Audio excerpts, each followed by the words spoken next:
What happened when the thing broke?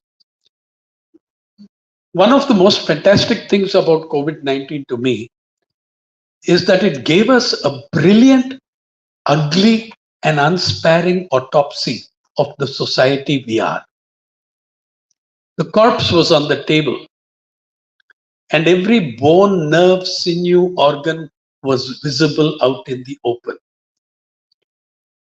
It was there earlier too, but this time it was harder to turn your head away.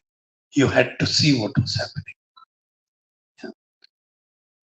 In that, the number of things that came out of that are still influencing us, and one of the second pandemic gets highlighted in that. But when on March 24th, 2020, 8 p.m., the Prime Minister gave 1.4 billion human beings 4 hours notice to shut down. The whole country to shut down 4 hours. Millions and millions and millions of people started walking towards their homes. If there were buses or trains flying, they caught those. By the way, well over 1 million of those were from the state of Bihar. Much more than. We don't have an accurate figure, but they were from this state. While this is happening, the Attorney General of India, the Attorney General of the Achhe Din era,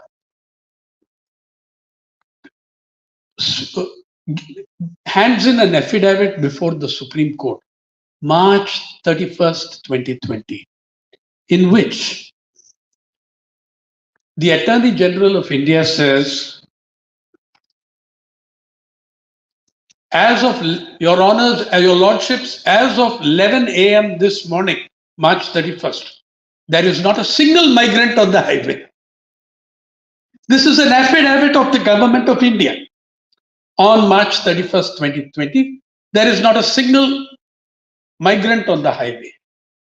And the trusting, innocent judges of the Supreme Court accepted that. You know, even though going back to homes where their own servants had run away. But 14 days later, the very same Attorney General of Achhe Din tells the very same innocent bench of the Supreme Court, governments, plural, have opened 23,000 food centers and relief centers across the country. If there is not a single migrant on the highway, why are you opening 23,000 food centers? Is it to promote COVID tourism or what? Why are you opening 23,000 food and relief centers if there are no migrants on the highway? He failed to mention that 62% of these 23,000 centers were opened in the single state of Kerala. One state. There was very little done. There was very little done in the BJP ruled states. Very little. Okay.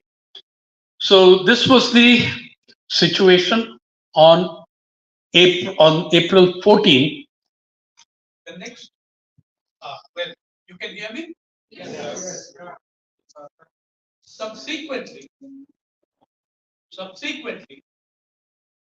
the government passed a rule, a law, whatever you want to call it. The most astonishing thing that I've ever seen, I have no idea who the person was behind it. I have no idea who the person was behind this, which giant brain thought it up to deter people from moving. Made a rule. No one shall walk on the public highways between 7 p.m. and 7 a.m. You remember that? Now, if this is coming in end of April, early May, what happens when you make such a rule? You are condemning millions and millions of people to walk in the hottest hours, 7 a.m. to 7 p.m., on the hottest days of the hottest months of the Indian calendar. We have no idea, but we have a sense, but no idea, no estimate of how many people died of heat stroke, of muscle fatigue, of muscle failure, of dehydration in those long journeys home. We have no idea of this. We have no count, no number. Then comes, oh, in one of those, I'll come to that in a moment. By the way, that huge rush home, since the government said that there were, like it says, 5,20,000 was the total casualties, it never gave us a figure on how many people went back in the reverse migrations. I emphasize once more, Bihar was one of the most impacted states by the reverse migration. What it did to the economies of the households of millions and millions of migrants from the state. I don't know whether anyone has attempted to calculate that impact. So then the but we can get a rough number. We can get a glimpse, a sense of how many people were on the move. One of the great things about large nations and large governments and large governmental bureaucracies and systems is that what one department suppresses, another department celebrates. Right. So while all this 2 months after the Attorney General was giving in his apologia at the Supreme Court, the Indian Railways put out a press release on May 26. The Indian Railways put out the press release proudly, and I fully endorse their pride. It was a great, great feat and achievement. You all remember the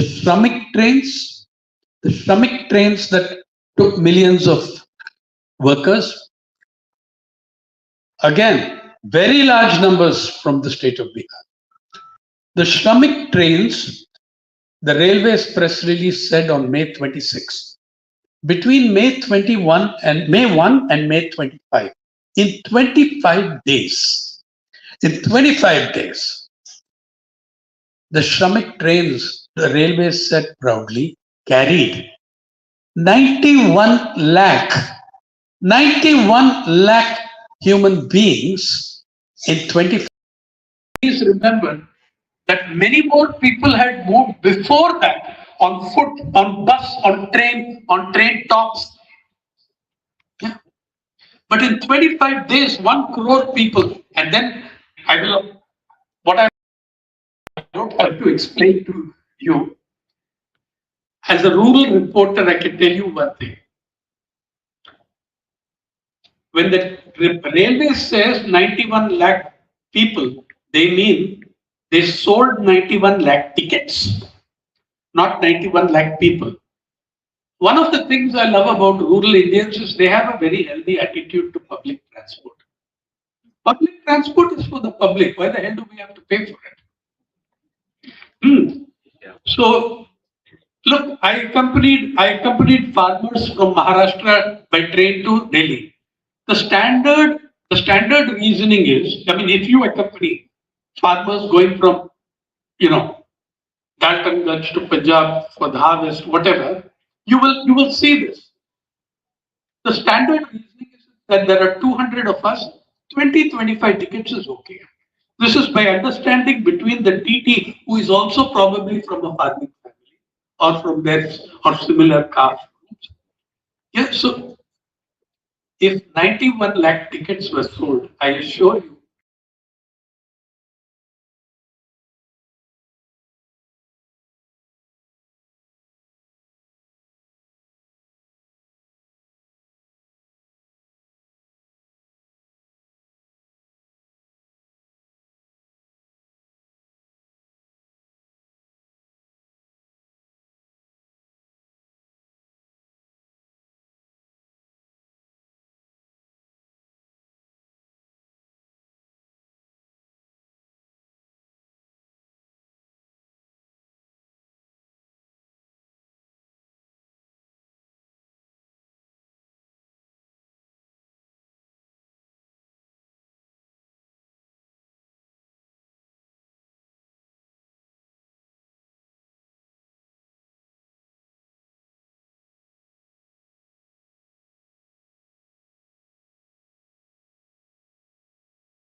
month of May, April, May area.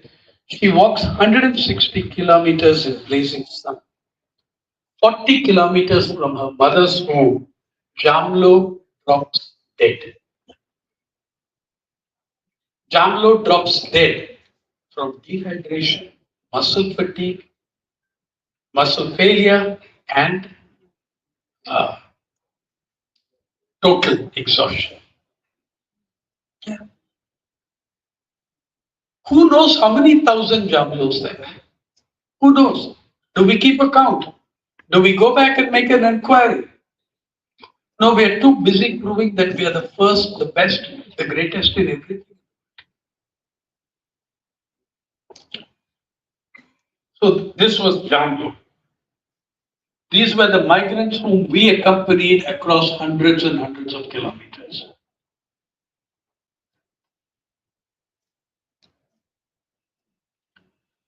One of the things that people don't give thought to, marginalized communities like trans people, transgenders, they were finished.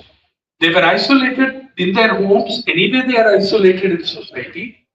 These are hereditary traditional artists in Tamil Nadu. Yeah? They were starving. They were starving literally with nothing delivered. Services don't get delivered in their homes. Yeah? They're the last, they get the least. So just multiply this picture by 1 million and you see the chaos in the countryside at this point. They're traditional artists. I mean, they do theater, street theater, and they do other theater as well. And they were completely finished by this thing. Now, on the one hand, you have this picture of desperation, chaos, etc. On this, one of the things that stood open before us in this period was the second pandemic. The second pandemic was inequality. Inequality today, the inequality, the wealth lab, the inequality and wealth lab, the inequality lab, sorry, of which Thomas Piketty is the main author of the first of a new report on India, tells us that wealth inequality, gaps in wealth inequality in India and income inequality are greater today than they were in the heyday of the British Raj. Seriously. Why are we not discussing this? Did we fight and throw out British colonialism to make disparity and inequality even worse? There are measurements of it which, there's another very interesting thing that the uh, Inequality Lab's report on wealth tells us. It tells us of the 200 odd billionaires that India has, whose wealth is equal to about 1/3 of GDP. It tells us 90% of that wealth, 90% of the billionaires' wealth is held in upper caste hands. 90% of billionaire wealth is held in upper caste hands. So you're looking at levels of inequality that are rivaling those of the colonial Raj. You're looking at 90% of billionaire wealth concentrated in the hands of a few upper castes. Let me give you an idea, before I tell you this, where India stands on the major global indicators. Oh, incidentally, when the WHO said 4.7 million and the World Development Council said 4.9 million deaths, the government of India responded by calling it conspiracy, false methodology, fraud. People are jealous. In 180 countries in the world have no other work except to be jealous of India and plot conspiracy against us. We are such wonderful. The Here are the other indicators that you should be aware of. India today stands number 3. The one indicator, the one index the government of India will not contest, will not call a conspiracy, will be proud of. India stands number 3 in the world in the list of dollar billionaires. We have 211 as of July 16. All these figures, the billionaire figures come from the Oracle of Global Capitalism, the journal called Forbes magazine. Forbes not only gives you annual lists and figures of how many billionaires there are in each country of the world. Forbes gives you a live update on any day. You can find out net asset worth, net worth, plus minus. Has this person's rank gone up or down? It gives you industry wise, individual wise, sector wise, nation wise. In this incredible list of billionaires, India had in 1991 $0 billionaires. $0 billionaires. Once the new policies opened up, we started getting billionaires. By 2019, the 2019 figure, which came in March 7, 2020. Oh, you'll love this. The ladies will love this. That the Forbes Global Billionaires Report is every year issued on March 7th, International Women's Day. It's issued every year on International Women's Day, March 8th. Why, I have no idea. Maybe it's an aspirational thing. Because there are actually very few women in the billionaires. However, between 1991 and 2019, India built up an impressive $98 billionaires. That means, on average, 4.5 each year. But in 24 months of the first 24 months of COVID-19, we added 68. We added 42 billionaires in the first 12 months of COVID. And we added in the first 12 months of COVID-19, we added more billionaires than we had added in the preceding 9 years. Okay? In the preceding decade, you could say. Now look at this fantastic thing. The number of billionaires doubles, the wealth of the billionaires doubles, but GDP crashes by 7.7%. So it's not as a bigger cake, more to go around, all that nonsense. It's rubbish. It's always been rubbish. How is it when the government of India announces that the GDP has crashed by 7.7%. 7.7% is a catastrophe. The Center for Monitoring Indian Economy told you in 1 month in April 2020, you lost 118 million jobs. But in those 12 months, we added 42 new billionaires and their total wealth share went beyond $700 billion. So they were not getting, if the GDP had not grown, since the GDP had crashed, where did they get their money from? Sucking it up from below. There is nowhere else you can get the money.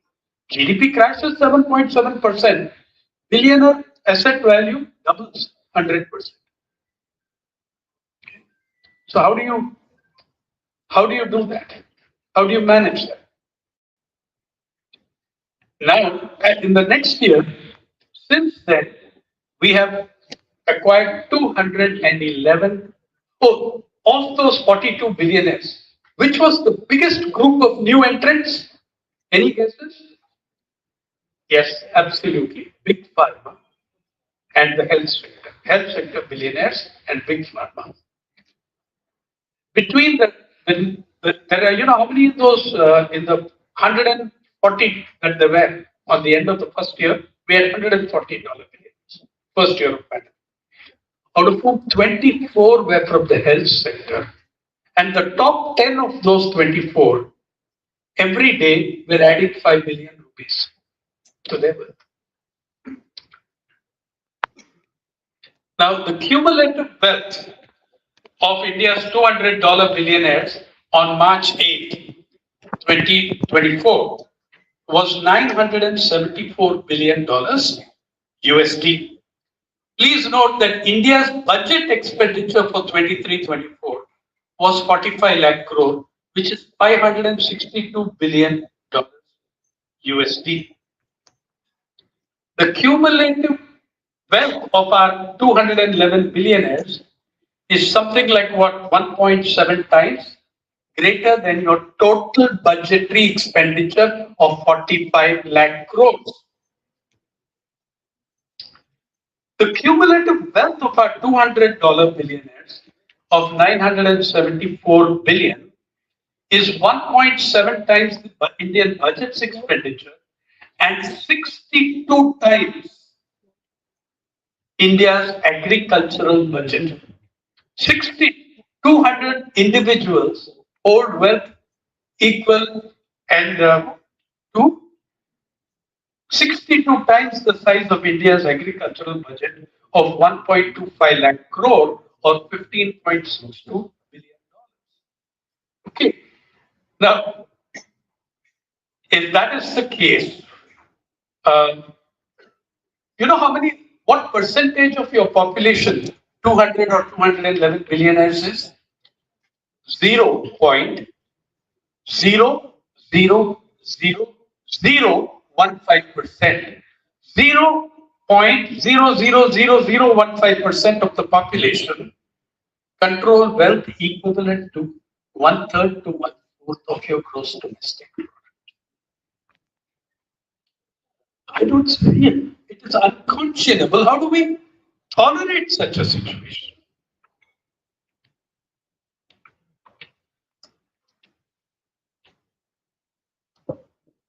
India's estimated budget expenditure for agriculture was 1.25.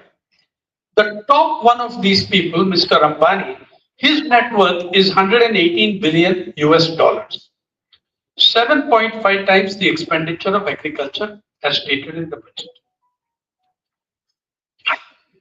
I think you all have Ambani's wedding coming out of your ears, right? Let alone what is done to your eyes. I keep telling people when they're speculating, hey, did they spend $200 million, $260 million, $520 million? I say, don't get excited. They will tell us. They want us to know. They want us to know because that wedding and its money power is a very powerful political statement. When the guest list from the Prime Minister to anyone who is anybody of importance in the Indian political fabric, barring the parties that chose to stay away, when that guest list is seen tomorrow, when Mr. Ambani's chief executives, etc., go to government departments of oil and natural gas, they go to the Secretary of Mines and Minerals, they go to the Secretary of Forestry, or whatever it is, the claims they make on public resources. How many bureaucrats do you know, are you confident, will reject them and rebuff them? How many bureaucrats, having seen the guest list at the wedding, having seen the Prime Minister and anybody of meaningful at the wedding, how many in the bureaucracy are going to say Indian billionaires, their wealth comes from public resources? Their wealth comes, it's called rentier income, rental income, rentier income. From you get oil and natural gas blocks, you get mining, you get 79,000 acres of Hasdeo forest like a Mr. Adani does. Who is going to say no to you with that show of power? That's what the wedding is about.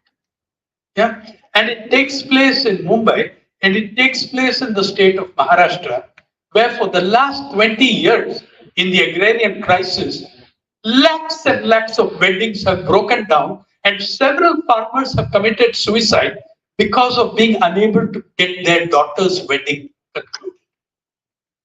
And sometimes 3 months, 4 months after that farmer takes his life, that daughter takes her own life, blaming herself for her father's death.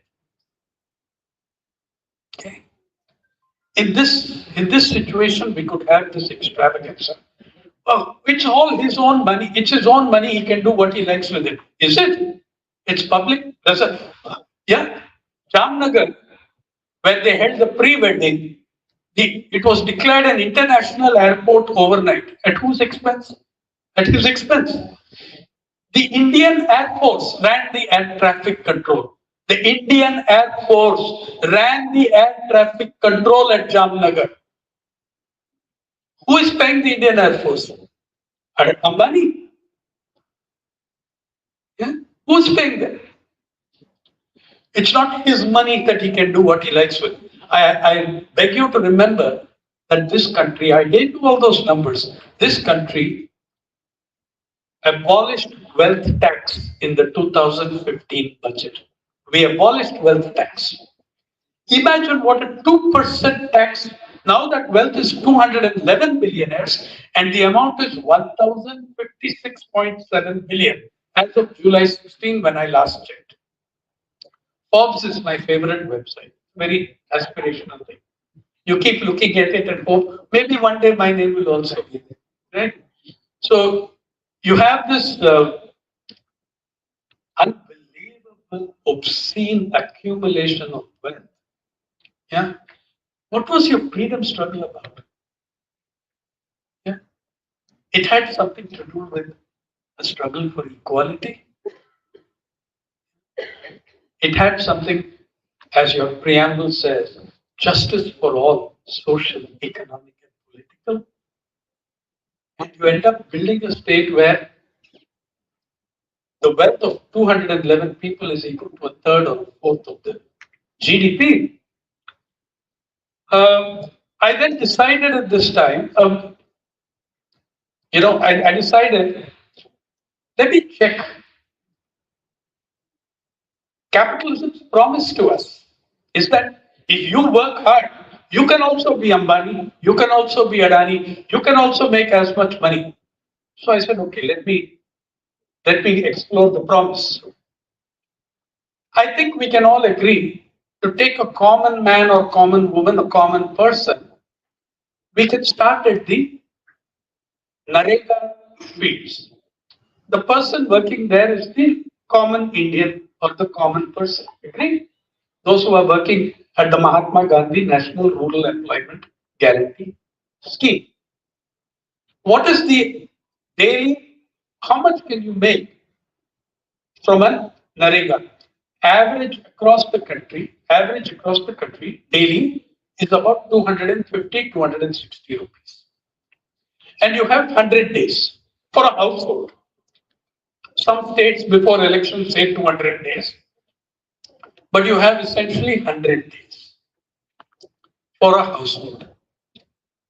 So I decided to do a thing on, by the way, in my journalism and in my career, ever since there was a food for work program and then subsequently a Narega program, every year when I go to the countryside, I try working one day on the Narega side. I try doing the work those people do to remind me what it is to be one of them, to remind me what it is to slave like that in the sun. And that too in a record heat of the weddings, when the pre-wedding was taking place, people were working on the NREGA in 45 degrees, in Rajasthan in 47 degrees in June. So if I am a worker on the NREGA, I pose the question, can I also accumulate as much wealth as Mr. Ambani? I found to my pleasant surprise, the answer is yes, but it would take a little time. 341.6 million years. It would take 340.6 million years to earn. Mukesh Ambani's net worth is equal to 9.8 trillion Indian rupees. Now, if we take I gave you the wrong number. MNREGA is 289 a day at the national average, and it would take that household 340.6 million years to earn the $118 billion. That is Ambani's wealth. The wealth, the enhanced MNREGS budget is around 75,000 crore or 9.37 billion US dollars. However, if the household is NREG household is more modest and says, okay, we won't aim for his wealth, we'll try to make his annual income, which he froze generously at 15 crores in 2019, then it would take much less time, only 5,000 years. It would take them only around 5,000 years, 5,900 years to do that. You know, I saw this wonderful saying on the internet about how we think about inequality. If a monkey, if a monkey hoarded more bananas than it could eat, while most of the other monkeys starved, scientists would study that monkey to figure out what the heck is wrong with it. When human beings do it, we put them on the cover of Forbes magazine.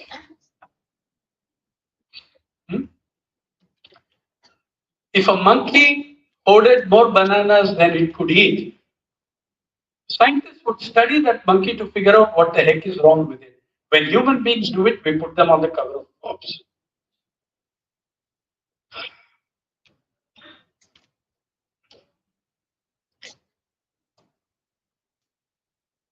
You know, so you can see, by the way, how much health sector billionaires were greater in number than manufacturing billionaires, greater in number than tech billionaires. Yeah. And they accounted for a greater total value. The health sector billionaires, we had 32 worth 112.9 billion. Tech billionaires were actually half the number of health sector billionaires. Now, this inequality, let me show you and bring you charts which will also pinpoint Bihar for you. Remember the great rejoicing over India becoming the superpower in online education. What a hero how much we valorize Byju's. Today he has the police looking for it. Byju, how many articles, how many channel interviews, how much laudatory stuff about what actually happened. Please look at what. Do you know that the children of Uttar Pradesh and your state simply went 2 years without any education?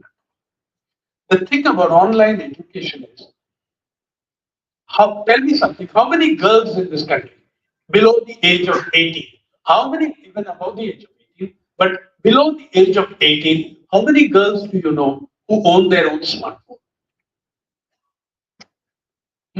How many do you know who own that? In Rajasthan in the last election, it was a big issue that Ashok Gehlot was corrupting the girls, corrupting the morals by distributing free phones to Mahilas. That was the campaign in the Rajasthan election. It was a campaign issue. I sent out my reporters in Maharashtra, much richest state in the country. I sent them to an Adivasi area called Palghar in Thane district. I said, find me how many girls have their own smartphone. How many Adivasi girls? They came back and said, you don't know, you have no idea. It's not just Adivasi and Dalit girls. No girl has her own smartphone.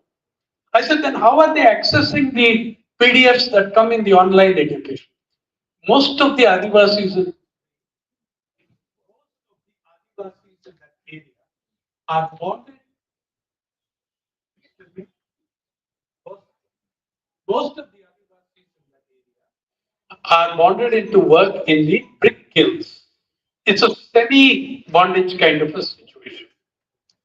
So a young girl in high school or school, middle school. Her father and elder brother, they go to work in the kilns, or brother might be working in a shop somewhere. When they come back on Saturday night, yeah, one day she has, Sunday, if she can beg them for the phone. The brother will not give the phone, he gets his entertainment from the phone. That brother, or that girl, has 24 hours, if she has electricity, to download some bloody 200 PDFs for which they have to take a higher package and pay 200 rupees more to the provider.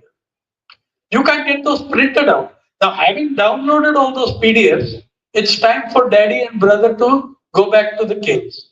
Where are you going to read? Think what happened to girls in education. And that wasn't the only thing.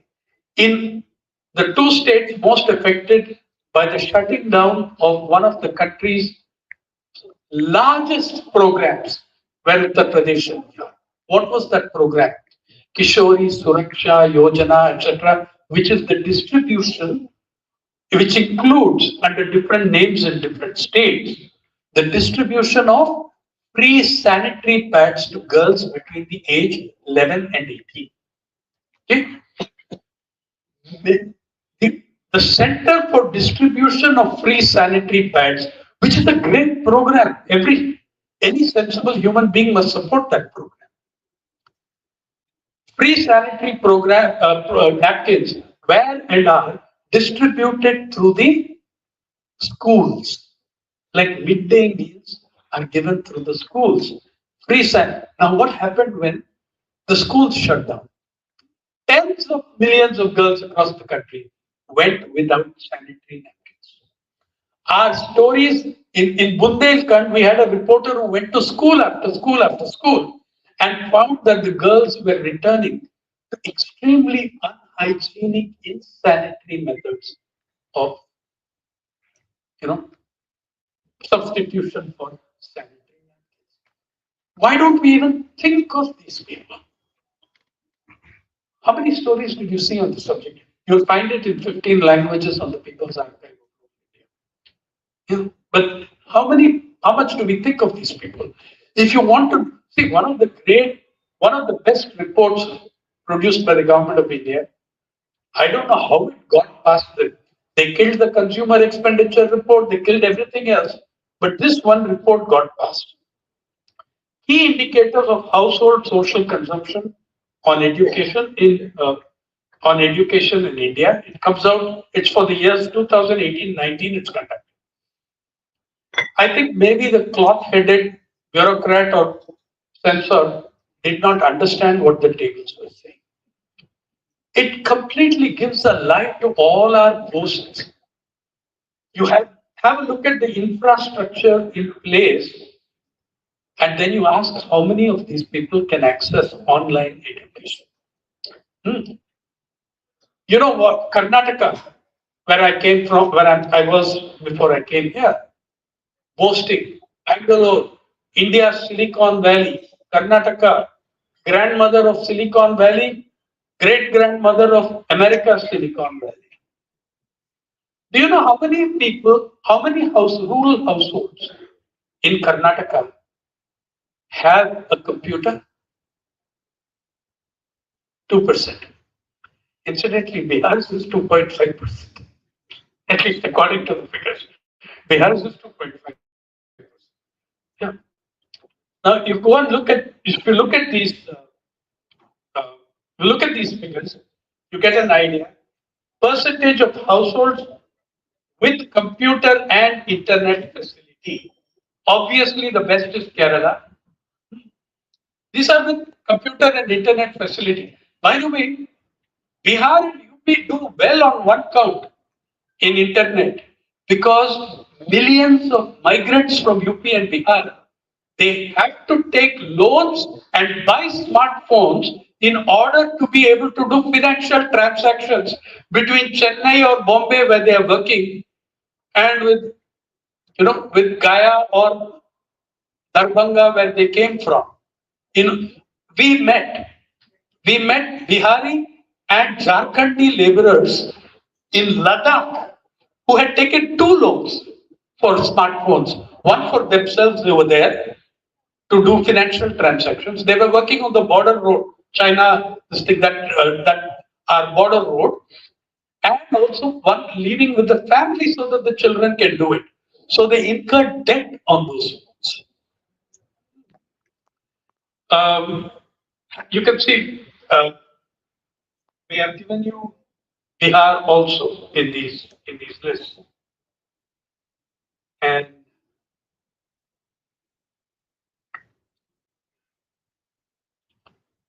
percentage of persons of age 5 years and above with ability to operate computer.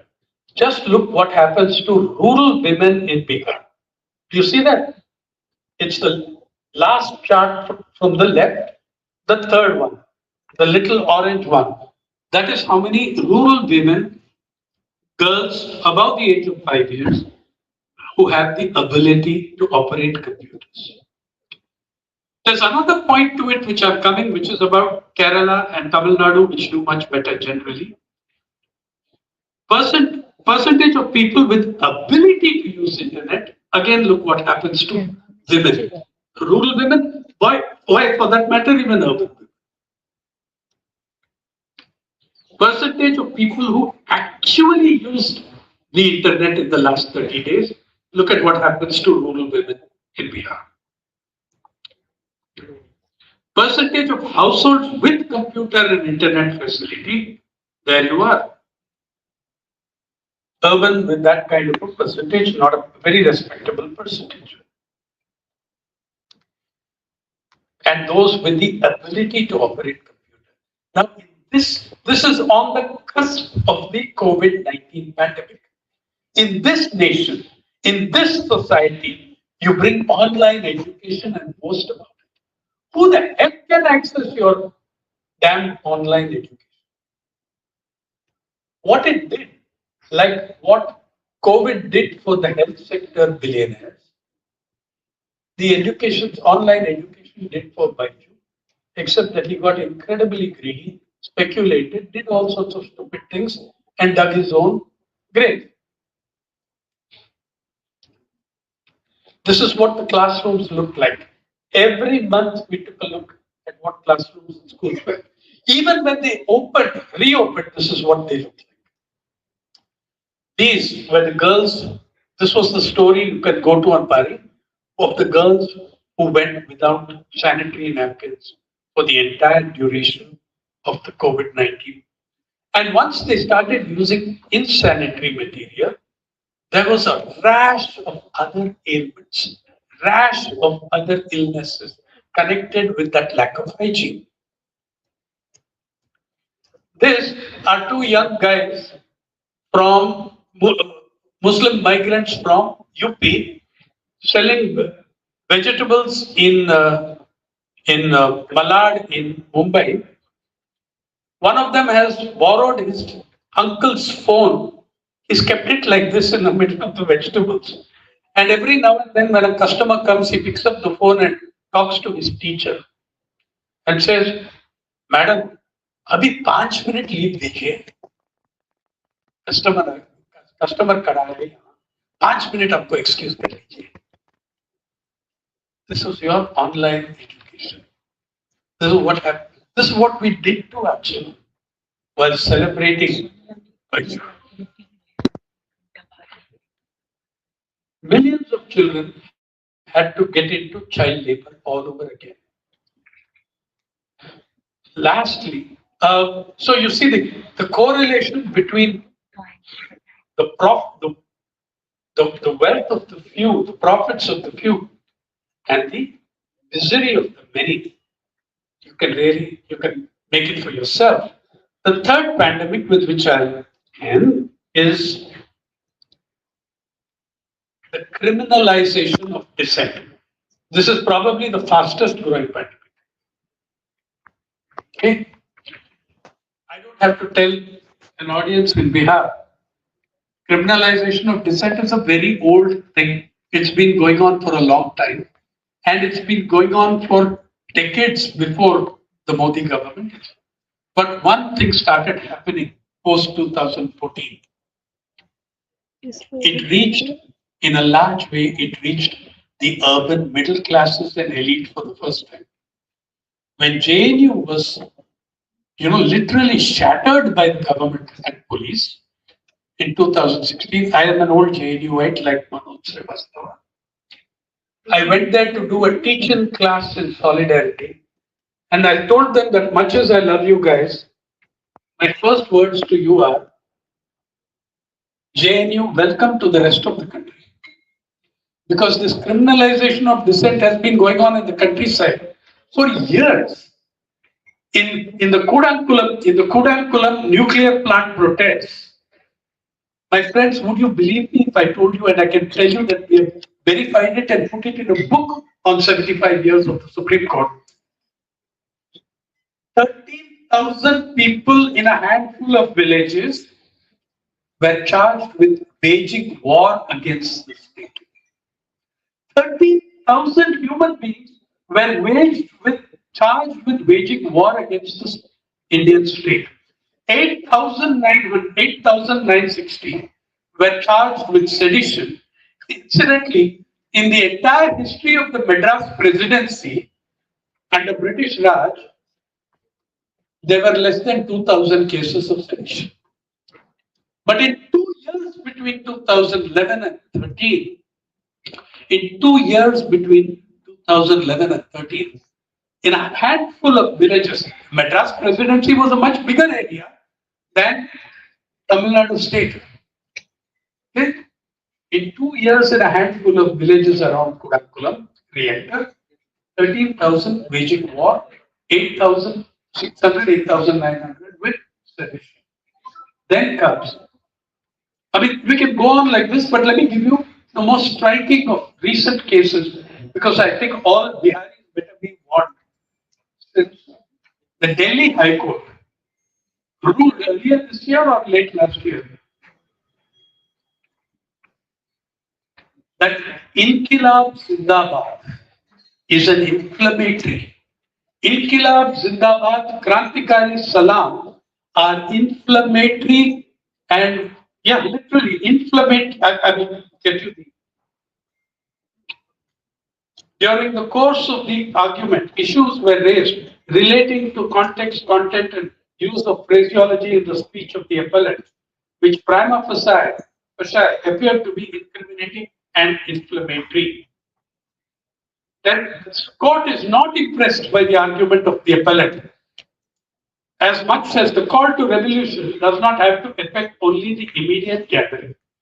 The call to revolution may affect many beyond those who were visibly present, which is why this court finds it apt to mention Robespierre. Revolution is not always bloodless, etc., etc. Further, on in-depth and considered perusal of the charge sheet, the accompanying documents, and in view of the discussions here and above, the court expresses the inescapable conclusion that the allegations against the appellant are prima facie true, and hence the embargo created by Section 43D5 of UAPA applies squarely with regard to the consideration of bail to the appellant. Thus, the appellant's application seeking regular bail is rejected. Inkilab Zindabad, Krantikari Salam are inflammatory, insidious, inciting slogans. This is the High Court of Delhi. It's like a book written by Kafka. This is the High Court of Delhi saying. Could you in your lifetime imagine that Inkilab Zindabad is going to be a slogan on which you can be jailed? And which serves as proof or evidence of your villainy and name. I found it very amusing because the government's website, Azadi Ka Amrut Mahotsav, celebrates the slogan Inkilab Zindabad. Why don't they put all those people in the government department in jail under UAPA? Look, this is the Azadi Ka Amrut Mahotsav website. It talks of Ashrat Mohani. Inkilab Zindabad, the slogan which tore through the heart of the British Empire, was coined by the Maulana who loved his Krishna. Immortalized by poetry, this is one of the very few blah blah blah blah.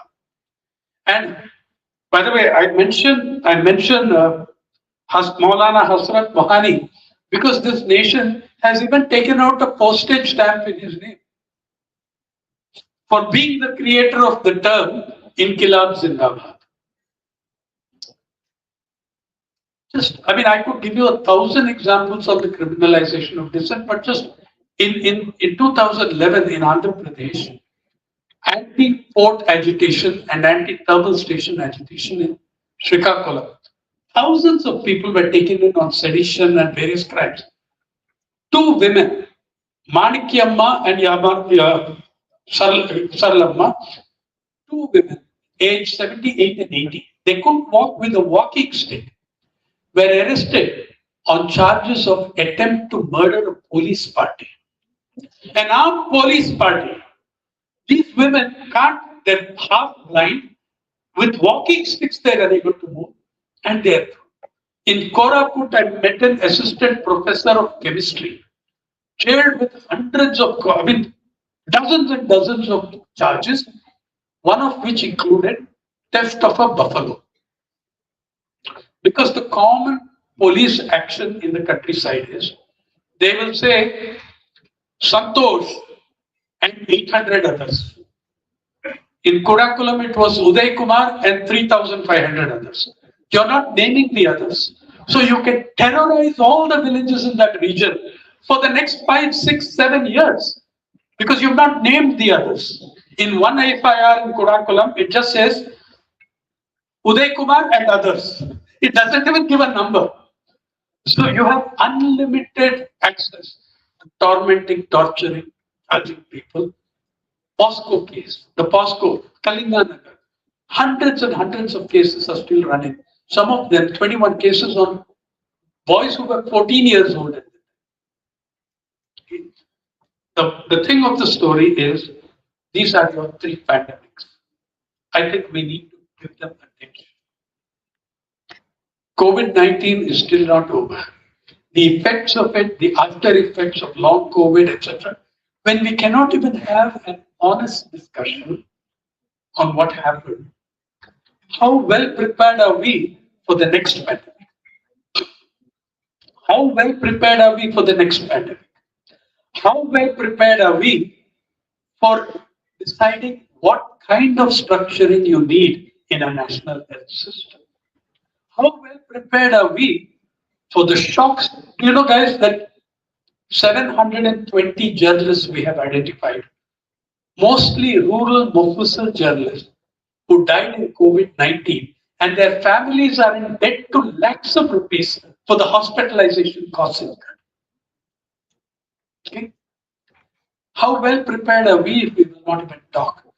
How well prepared are we to help migrants if we are not willing to even give a number of how many people participated in the long march, including people who walked 800 kilometers and one group which walked 1100. 1100. 800 kilometers, they came through Project Tiger areas in Madhya Pradesh, in Gadchiroli, in Vidarbha. They came through Project Tiger areas walking at night. Okay? They came in groups, they had some strength, but still the risk of it. How well prepared are we? How well prepared are we to look at what's coming in terms of inequality and the impacts that it has? India is third in the billionaires list. India is 134 of 180 nations, 190 nations in the UN Human Development Index. India is 178 out of 170 in the Global Environmental Performance Index. In the Gender Inequality Index, you are 126 out of 146. Yeah. In the Global Hunger Index, India, which boasts every year record food production, is 111 out of 121 nations. The 111, meaning you're in the bottom 17 or 18 of the hungriest nations in the world. These are the indicators, all of which are conspiracies of the West, of people using flawed methodology, of people who are just jealous of us Indians, etc., etc., etc. When do we stop this national self-delusion? There is plenty that can be done. There is plenty that you can do about it. There is a very clear place to start, which is the defense of the Constitution of India, which is once more under attack. Every few months, people in this country, as you know very well, voted the way they did in June because they feared the Constitution was being fiddled with. They were absolutely right in their fears. They were totally correct in their fears. It will be fiddled with. Much more is to come. The labor codes will soon be notified. All of this is going to happen. My thing to you is to think of these three issues. They are pandemics in the speed in which they are growing. They are pandemics. Think of these three issues together. Yeah, the health pandemic, the COVID-19, the inequality pandemic, and the pandemic of criminalization of dissent. And let's have a rational national discussion on what do we do about it. Thank you very much.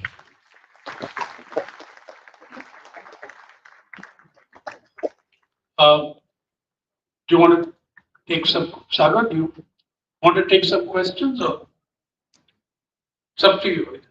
I'm okay.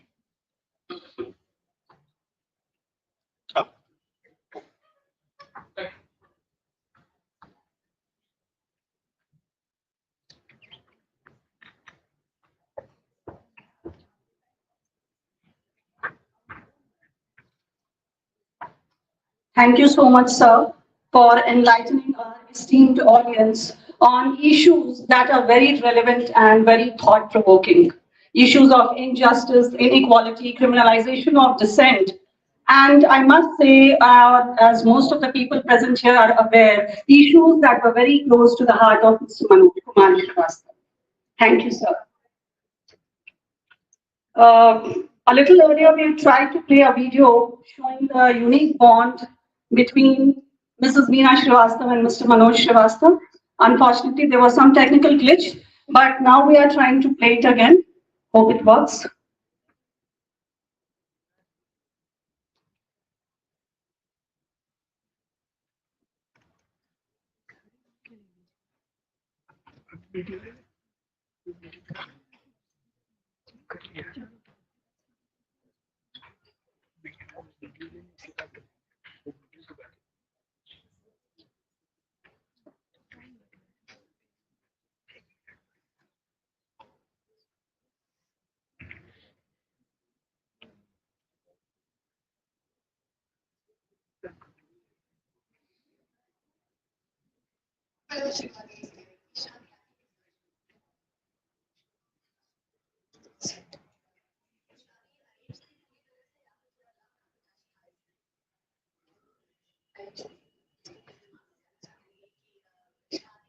या फिर शादी से पहले भी आमतौर से ऐसा होता है कि लड़के लड़के आपस में मिलकर एक दूसरे को जानते हैं, तो क्या आपको मौका मिला था मनोज जी को जानने का? नहीं, काफी जनरेशन गैप था जो आज काफी चेंज आ गया है. हमारी शादी हुई, पर अब शादी के बाद ये कुछ कहना चाहिए. और ऐसा हुआ था कि एक बार मैंने शादी के पहले जी फोन किया और संयोगवश इन्होंने फोन उठाया. अच्छा. तुरंत फोन साइड में. आप लोगों ने जो है वो शादी के बाद क्या क्या जो है वो एक तरह से कह सकते हैं बहुत ही खास पल रहा या फिर मुश्किल पल रहा, उसके बारे में. जब वो शादी हुई बहुत कम हम हुए. अच्छा. तो इनसे बोलना सीखे हम, कैसे बात करना चाहिए, कैसे कम्युनिकेट करना है. तो उसके बाद मतलब ये हालत हो गई कि जब हम लोग गाड़ी में कहीं सफर कर रहे हैं, कहीं भी जा रहे हैं, तो रास्ते में कुछ भी दिख रहा है, उसकी कुछ अब हम बोलना सीख रहे हैं, तो चलो कुछ ना कुछ बोले जा रहे हैं. उसमें बोले कि घास फूस बगाए मकनी जो देखिए उससे आपके हर चीज से आपकी पड़ी होगी. तो कुछ ज्यादा ही बातचीत करने का हम लोग का है, तो उसको हम लोग याद रखते हैं क्योंकि वो आगे हमारे लिए बहुत काम है।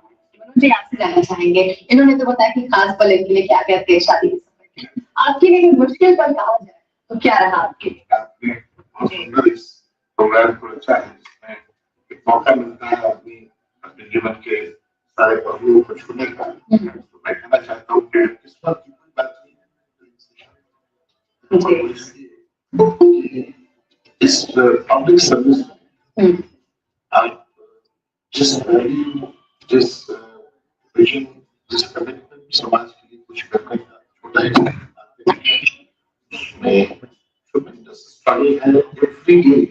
आप अपने प्रिंसिपल को जिंदा रखने के लिए कई बार लाइफ स्ट्रगल, और उस वक्त आपका परिवार, आपकी पत्नी सबसे बड़ा सपोर्ट। तो वह जो जो साथ मिला जीवन को एक सिंपल लेने के लिए, मैंने जीवन में इसके बाद सपोर्ट और कुछ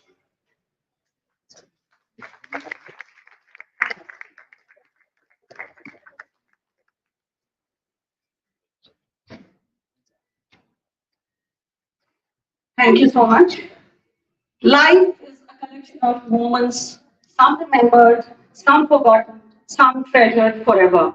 And the memories related to Manoj Kumar Srivastava are precious, not only to us family members, but as you can see and as you can feel, to most of us present here in this hall. I would now request Shri Santosh Singh to come on the stage and give us a brief talk and share some moments spent with Mr. Srivastava. Santosh Singh, Patna-based senior assistant editor with the Indian Express, is a senior journalist and political analyst covering Bihar for the last 20 years. He is the author of best-selling books on Bihar's politics, Ruled or Misruled, The Story and Destiny of Bihar, and JP to BJP, Bihar after Lalu and Nitish. Shri Santosh Singh is the recipient of a number of prestigious awards, including the Statesman Rural Reporting Award and the Reading Awards 2018 and 2019 for his investigative and development stories. Shri Singh's latest book, The Jan Nayak Karpuri Thakur, Voices of the Voiceless, hit the press in May 2024, shortly after late Karpuri Thakur was awarded the Bihar Ratna and has received great critical acclaim as the most defining work produced till date on the life and times of the great socialist icon. In his book, Shri Santosh Singh has also written about Shri Manoj Srivastava and his memorable stint as the district magistrate of Ara. Welcome, Mr. Singh.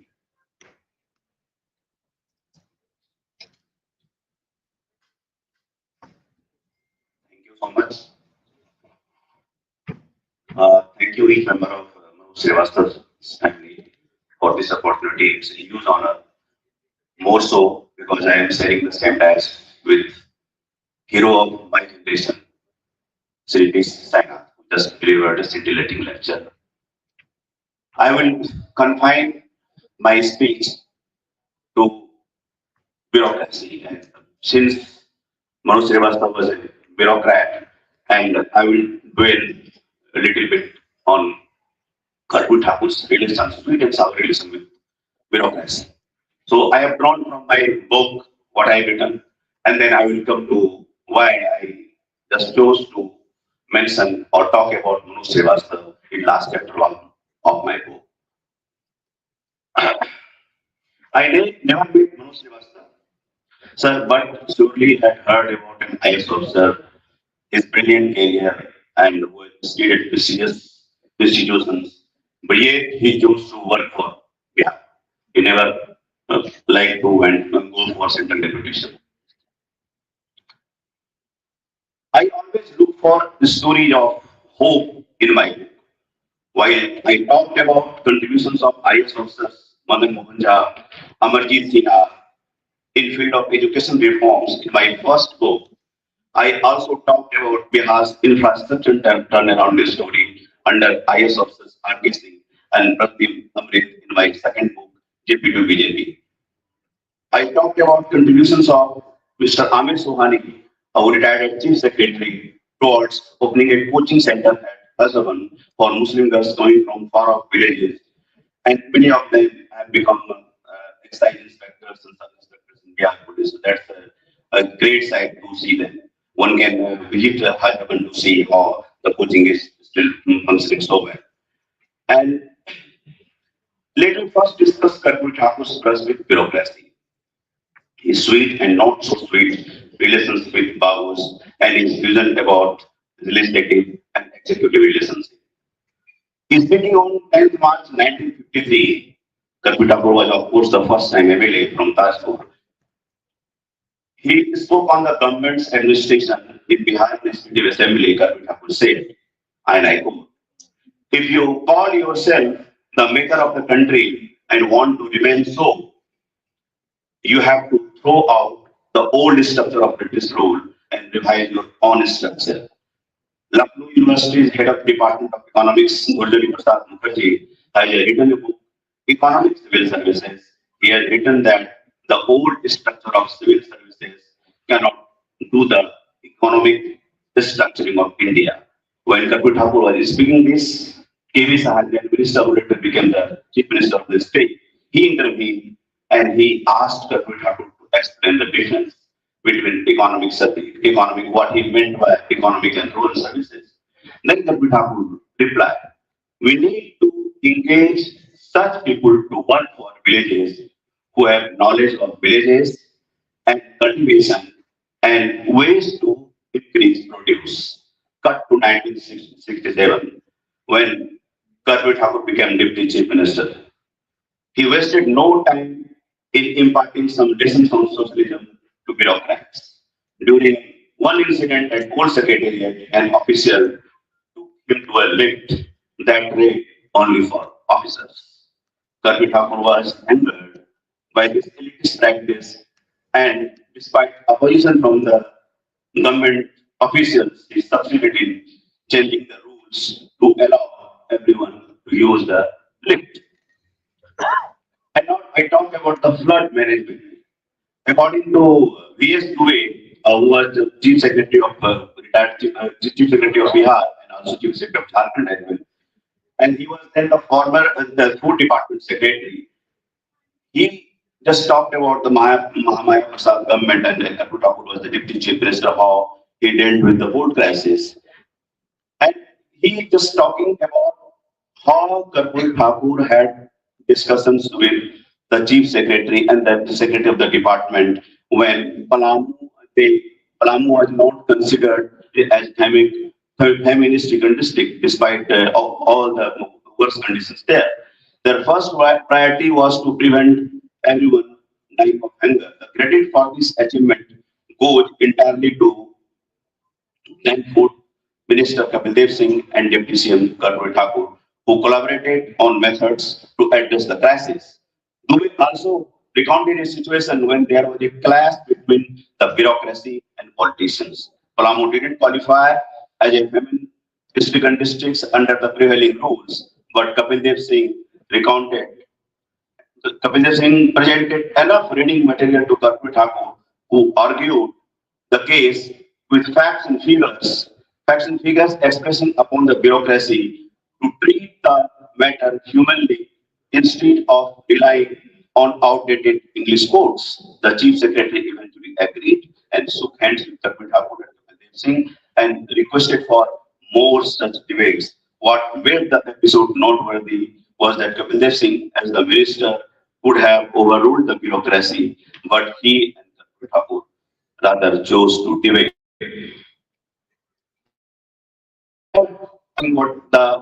Another incident related to bureaucracy in 1971 when Kapil Thakur had become chief minister for the first time, and it was not Samastipur, then it was Darbhanga. Samastipur became a separate district in 1972.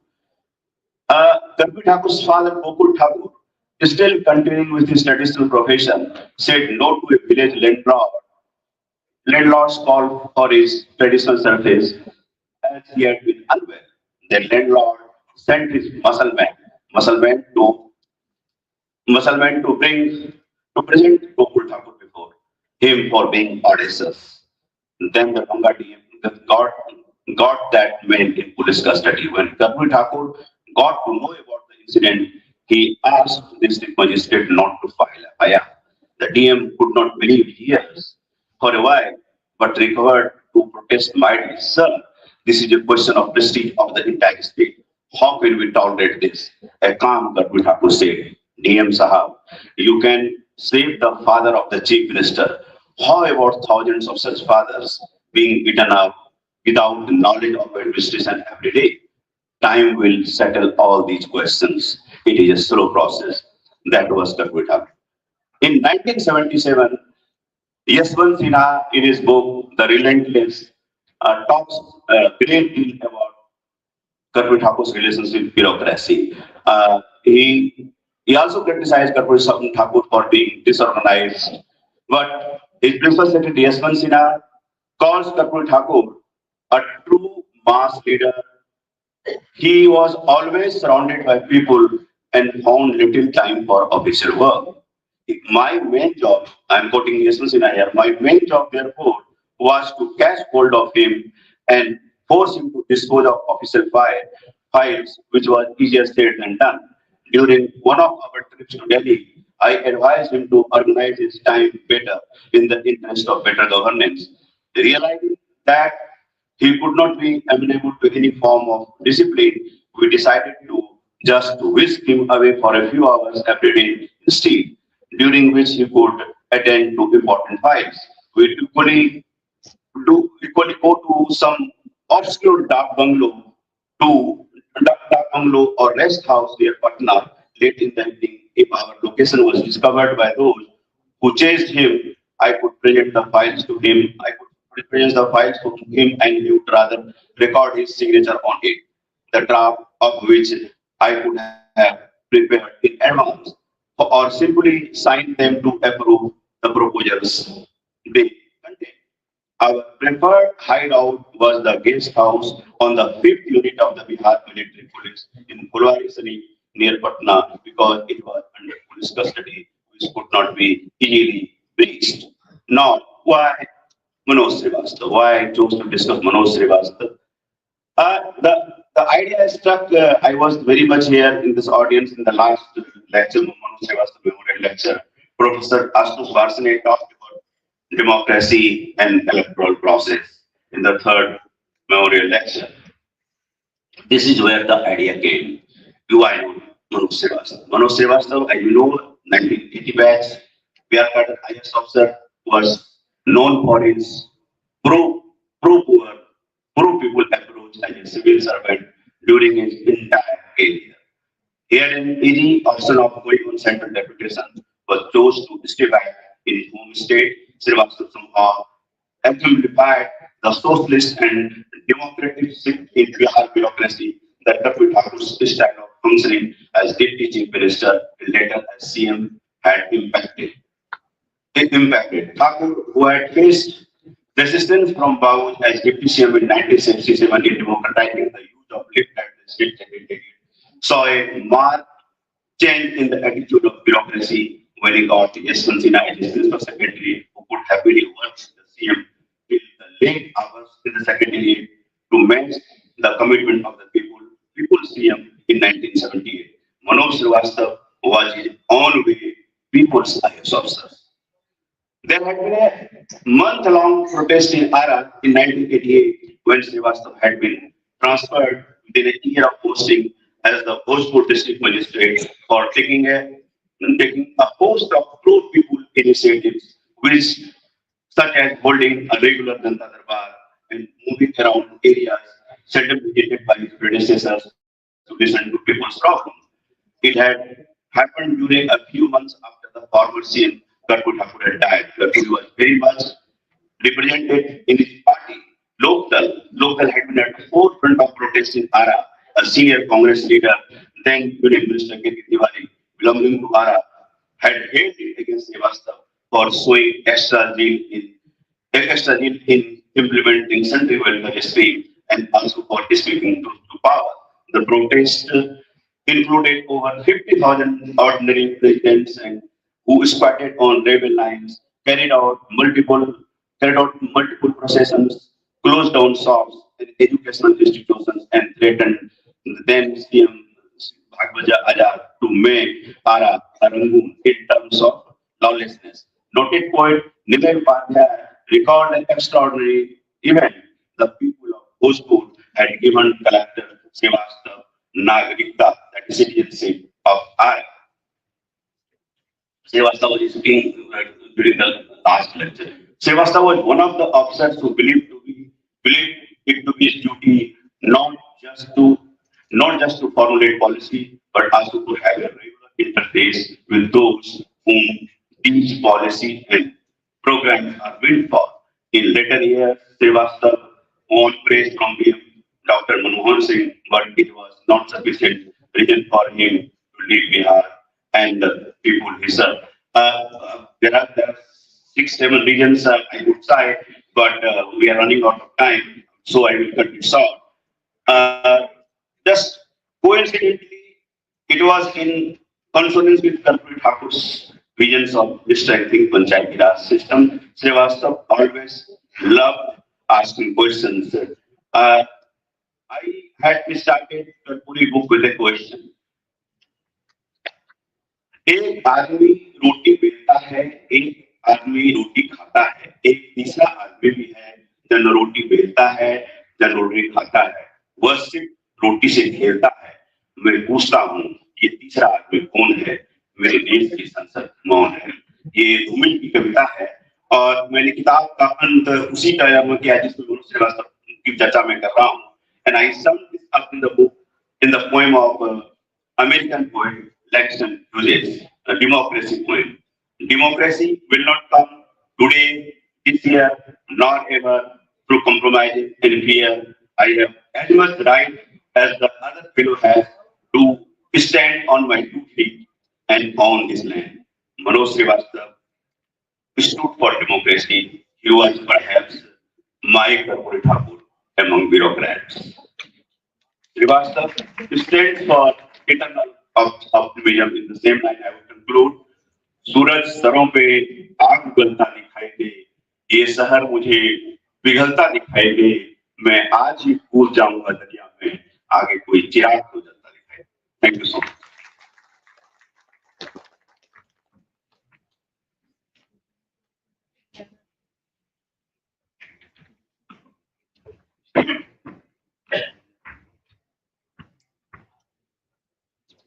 Thank you so much, sir, for your very informative lecture and for utilizing Manoj Kumar Srivastava as a pro-people's IAS officer, pro-people's officer, and for the highlighting the agitation that took place. It was a historic agitation and his transfer from the district of Ara, when people came on the streets and squatted on the railway tracks. So it's a great moment for our family to have him acknowledged in such great esteem by you, sir. Thank you so much. The reward for work well done is the opportunity to do more. Keeping in line with this, since last year, Sri Srivastava's family has instituted an award in his memory, the Manoj Srivastava Memorial Award, to be presented for excellence in public service and governance. The aim is to give recognition to those who have strived hard and brought changes in the lives of people at the grassroots. I now request Srimati Meena Srivastava to conduct the award presentation session.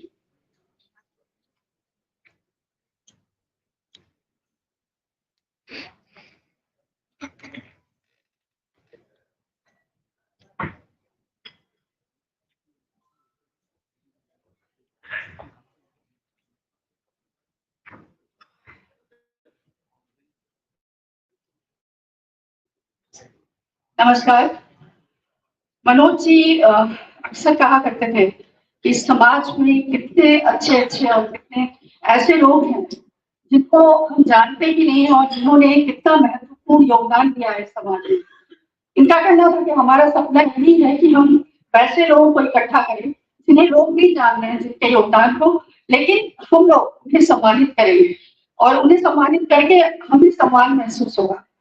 पिछले साल हम लोगों ने ये award function शुरू किया और इसका एक छोटा सा वीडियो क्लिप उन्होंने बनाया था, पिछले साल भी शेयर किया था, जिसमें ये दिखाया है उन्होंने कि कैसे उनसे प्रेरणा मिली थी। उनका ये कॉन्सेप्ट था, उनका ये सपना था, जिसको हम लोग जमीन पे साकार करने की कोशिश किए हैं। एक छोटी सी पहल है, तो उस वीडियो को एक बार और हम लोग दिखाना चाहेंगे आप लोगों को।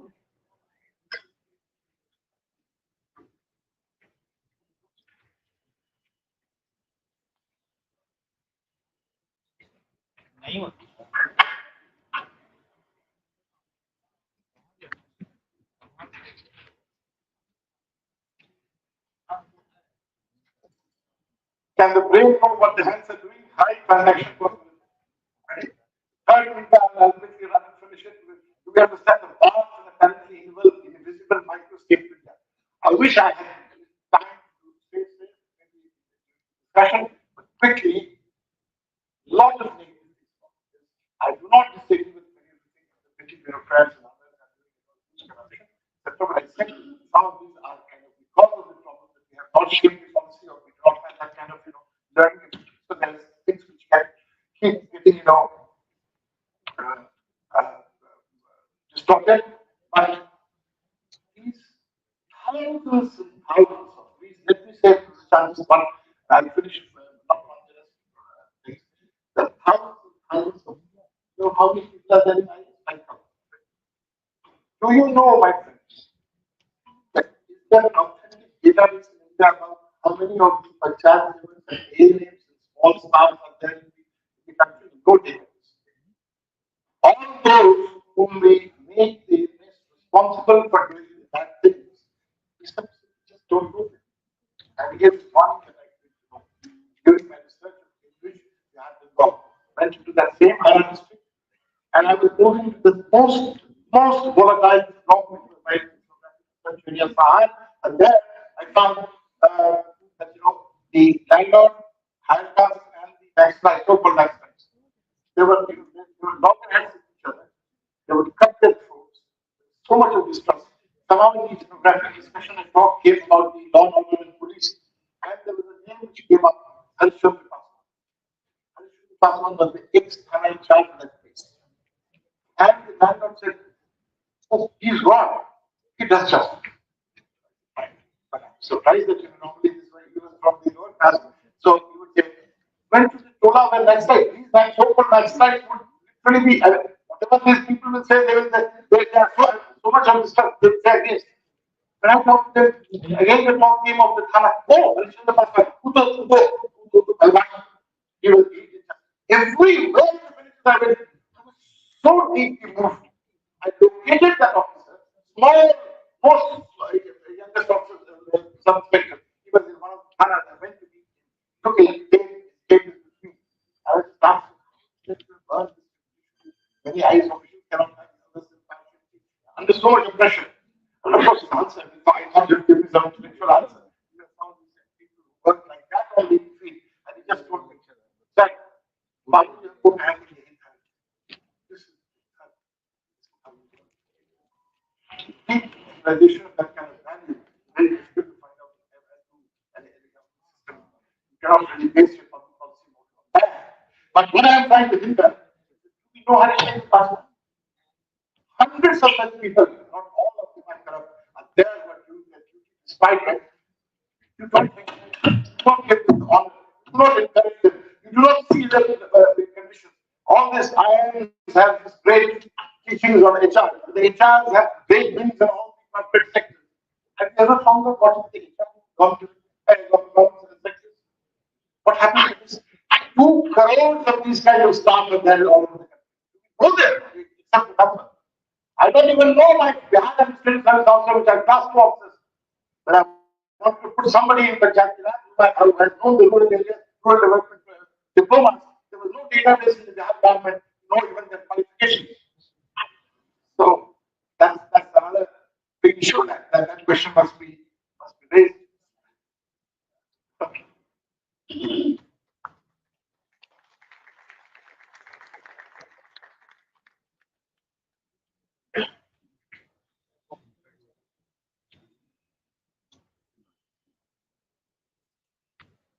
तो अब हम आज के द्वितीय मनोज कुमार श्रीवास्तव अवार्ड की घोषणा करने जा रहे हैं। कैसे आकाश में सुराख नहीं हो सकता, एक पत्थर तो तबीयत से उछाल गया। ऐसा लगता है कि कवि दुष्यंत कुमार जी ने ये अल्फाज आपके लिए ही लिखे थे। आप हैं बच्चों के चहेते शिक्षक श्री जाजीराव श्रीनिवास। आपकी शिक्षण पद्धति ने बच्चों और उनके अभिभावकों को इतना प्रभावित किया कि जब आपका तबादला हुआ तो आपके विद्यालय के 133 बच्चे भी आपके साथ हो लिए और स्कूल छोड़कर आपके नए विद्यालय में दाखिला ले लिया। आप 2012 से तेलंगाना के मंचेरियाल में ओनक्कल प्राइमरी स्कूल में पढ़ा रहे हैं। इसी वर्ष 1 जुलाई को आपका तबादला अक्कापेल्ली गुड्डा के एक विद्यालय में कर दिया गया, लेकिन यह बात आपके विद्यार्थियों को बर्दाश्त नहीं हुई। इसलिए विद्यालय के कुल 250 बच्चों में से 133 बच्चों ने वह स्कूल ही छोड़ दिया और सभी ने अक्कापेल्ली गुड्डा के उसी स्कूल में एडमिशन ले लिया जहां उनके प्रिय शिक्षक का तबादला किया गया था। जुलाई 2012 में जब आपने जन्नाराम मंडल के स्कूल में अध्यापन कार्य शुरू किया था, तब यहाँ केवल 5 कक्षाएं, 2 टीचर और केवल 32 विद्यार्थी थे। श्रीनिवास के खेल खेल में पढ़ाने के पैटर्न के चलते गांव के लोगों ने अपने बच्चों को सरकारी स्कूल में पढ़ाने का फैसला किया। इस वर्ष तबादले के समय विद्यालय में कुल 250 बच्चे थे। अब श्री जय श्रीनिवास जी को सम्मानित करेंगे हमारे माननीय शिक्षा मंत्री श्री सुनील कुमार जी।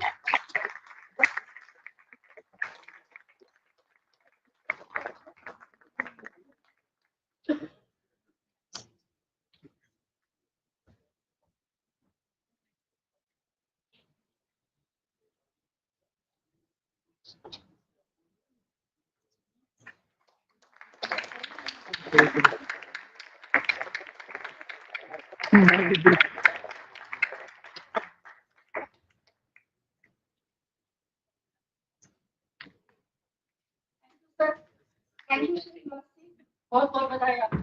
थैंक यू हम लोग कुछ आप गुरु हैं।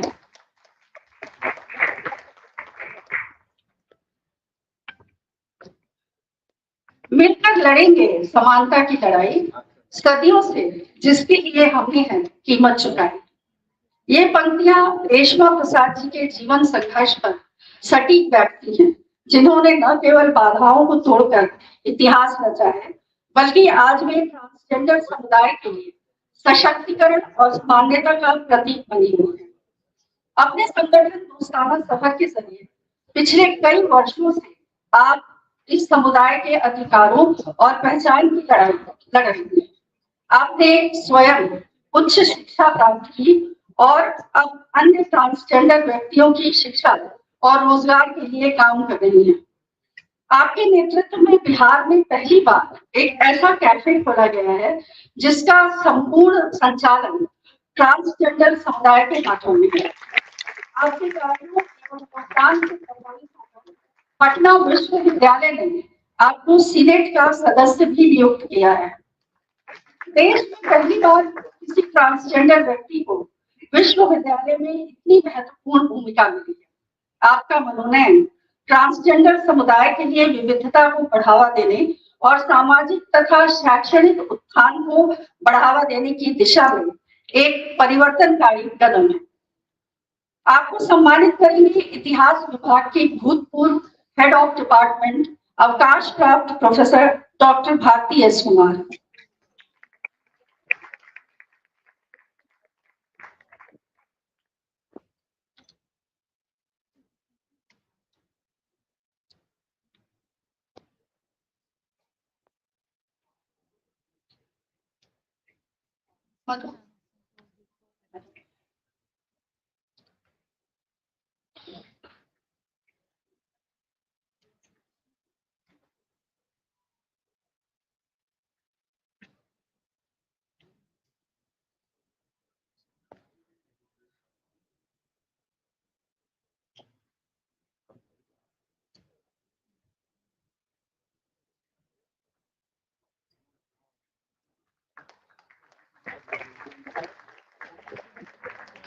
बहुत बहुत बधाई रेशमा जी, बहुत thank you madam for time. समय आपके लिए, आपका व्यस्त समय था, फिर भी आपका सम्मानित करने।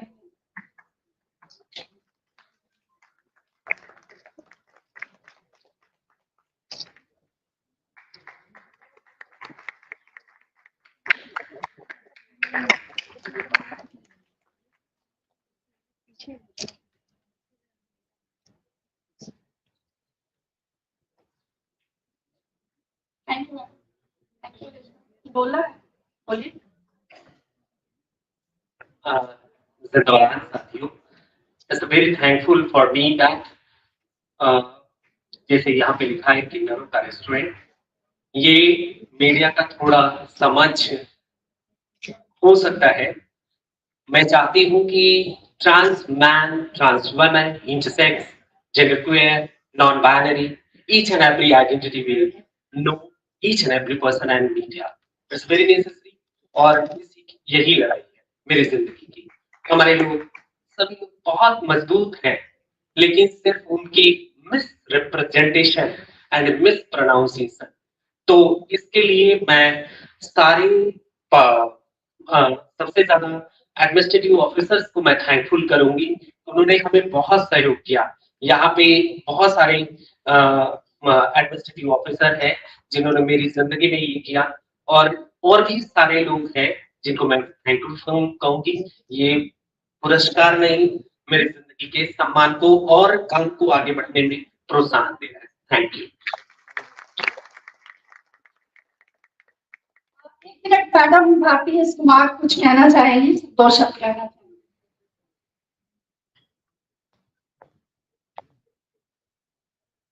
मनोज श्रीवास्तव एक ऐसी शख्सियत है जिन्हें नीना ने जिस तरह से मनोज श्रीवास्तव को लोगों के बीच में खड़ा कर दिया, जीवित कर रखा है, ये नीना की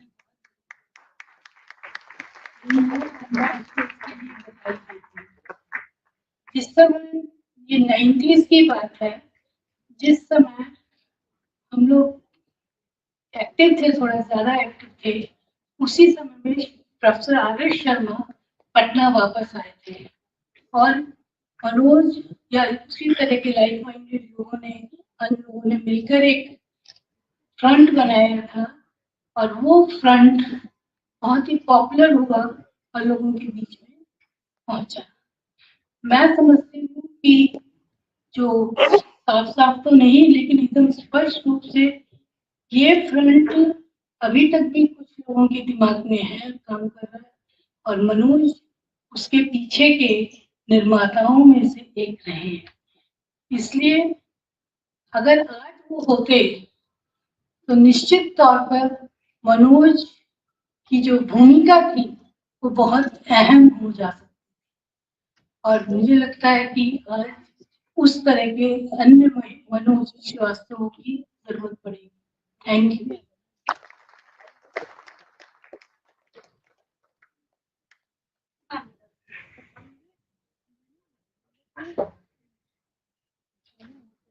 स्लाइड बदल। जितना कठिन संघर्ष होगा, जीत उतनी ही शानदार होगी।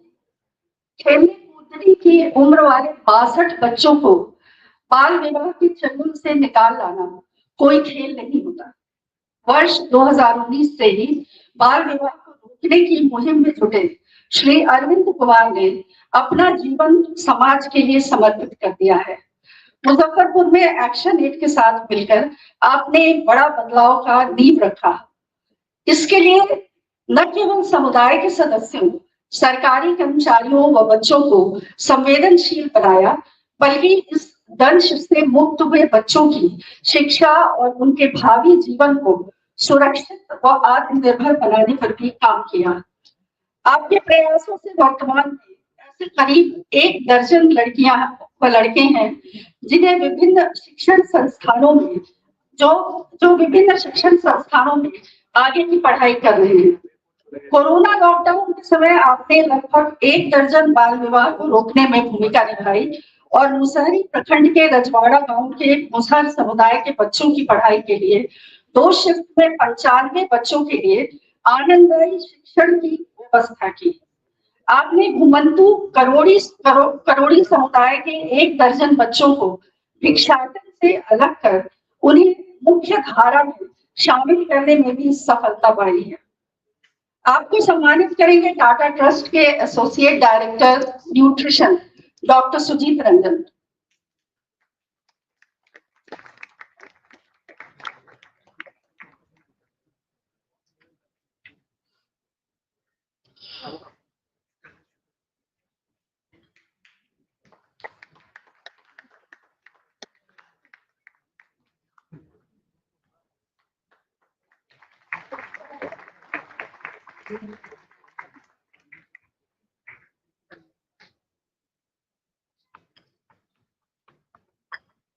बहुत बधाई अमित जी, ऐसे ही आगे लगे रहिए, लड़ते रहिए। Thank you sir, thank you so much. आप बिल्कुल आप फ्लाइट से उतरे आप चले आए। Thank you.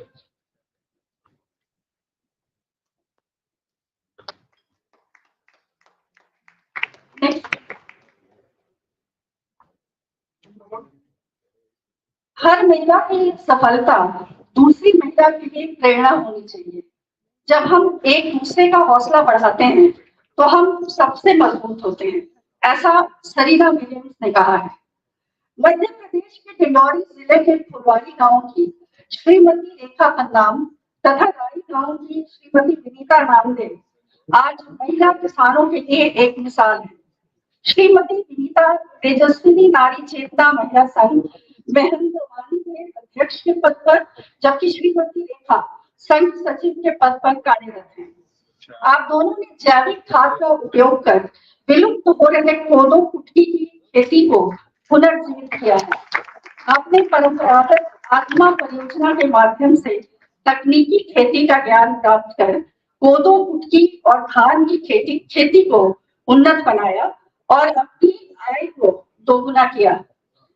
केवल स्कूली शिक्षा प्राप्त करने तथा अत्यंत गरीब परिवारों से होने के बाद आपने उसके बाद भी आप दोनों ने खेती की तकनीकों को सीखकर और उसे अपने जीवन में अपनाकर न केवल अपनी आर्थिक और सामाजिक स्थिति को बेहतर बनाया, बल्कि समूह की अन्य महिलाओं को भी राह दिखाई। अपने आपके प्रयासों से जीरो बजट से शुरू हुआ कोदो कुटकी उत्पादन कार्यक्रम आज एक सफल कार्यक्रम बन चुका है और इससे 25 आदिवासी महिलाओं को रोजगार मिल रहा है तथा 17,230 परिवार लाभान्वित हो रहे हैं। आपके प्रयासों का ही परिणाम है कि तेजस्वी नारी चेतना महिला संघ को स्कॉच अवार्ड एवं Sitaram Rao livelihood Asia award प्राप्त हुआ है। आप दोनों को सम्मानित करेंगे सिडबी के general manager doctor Anubha Prasad.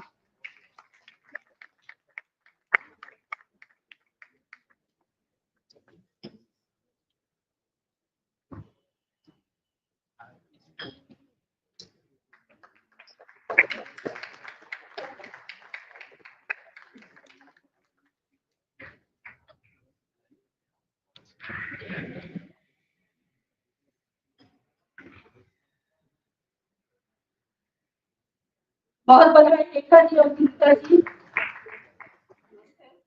Thank you.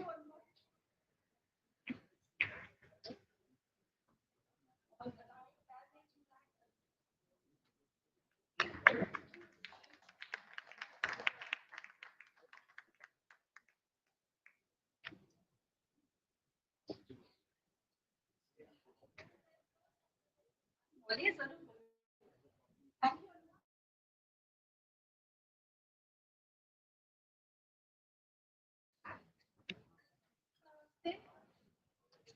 सभी को नमस्ते। मैं एक गांव से हूँ और मैं आज मैम का बहुत धन्यवाद करना चाहती हूँ, जो कि हम जैसे गुमशुदा लोगों को जो यहाँ पे अवार्ड देने के लिए बुलाया जाता है। हमारे जैसे कई महिलाएं हैं जो करती बहुत है लेकिन उनका नाम नहीं आता। और बस मैं इतना ही कहना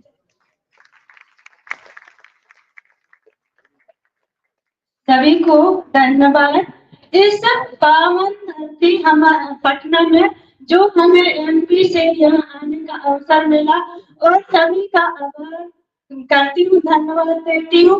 और श्रीवास्तव परिवार को इस समस्त ये श्रीवास्तव परिवार को हमारी तरफ से बहुत बहुत धन्यवाद।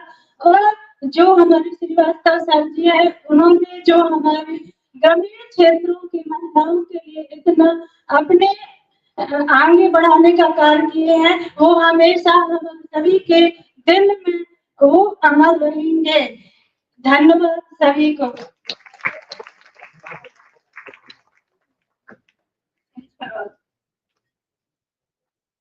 मंजिल उन्हीं को मिलती है जिनके सपनों में जान होती है।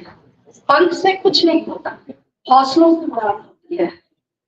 समस्तीपुर के एक छोटे से गांव से निकलकर जेएनयू तक पहुंचने और फिर बुडापेस्ट के कॉर्निवस यूनिवर्सिटी तक का सफर पूरा करने वाले नीतीश कुमार वत्स ने अपनी शिक्षा और अनुभव का उपयोग अपने गांव के बच्चों के लिए किया।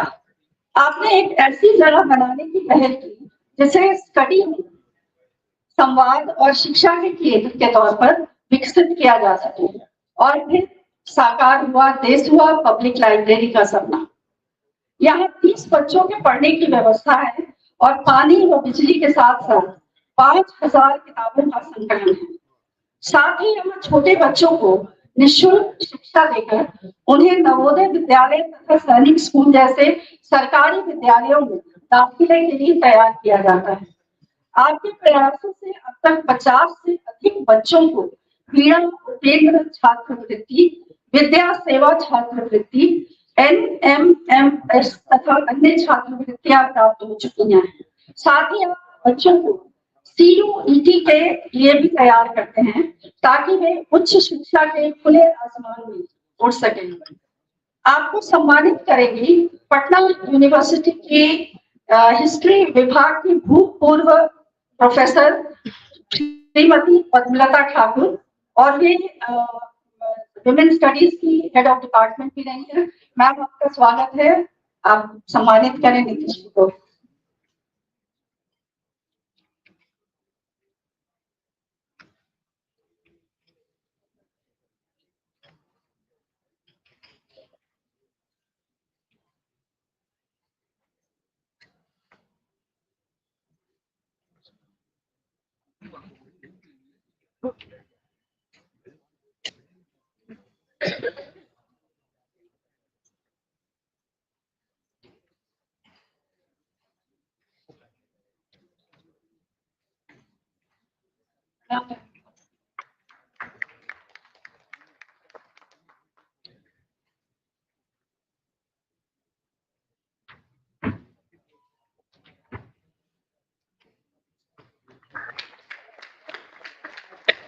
और बताइए नीतीश जी।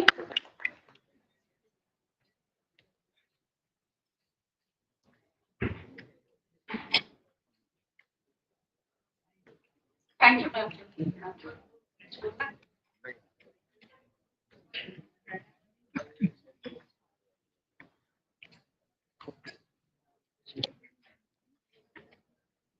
नीना का बहुत बहुत साधुवाद करती हूँ कि उन्होंने मनोज श्रीवास्तव के लेगेसी को जारी रखा है।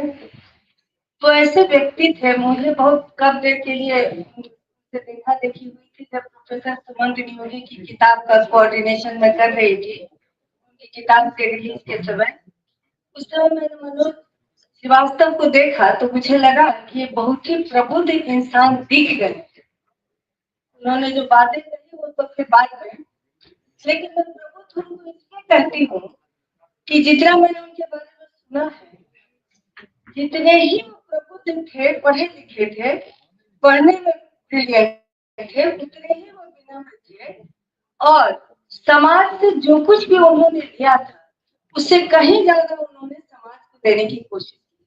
तो ये बात मुझे बहुत ज्यादा इनके पूरे परिवार के बारे में मुझे बहुत ज्यादा अपील करती है, और इसके लिए मैं नीना और उसके पूरे परिवार को साधुवाद देती हूँ।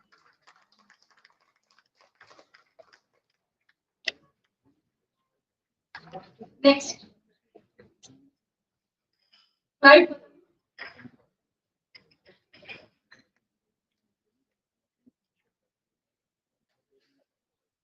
हौसले बुलंद कर रास्तों पर चल रही, तुझे तेरा मुकाम मिल जाएगा। बढ़कर अकेला तू पहल कर, देखकर तुझको काफिला खुद बन जाएगा।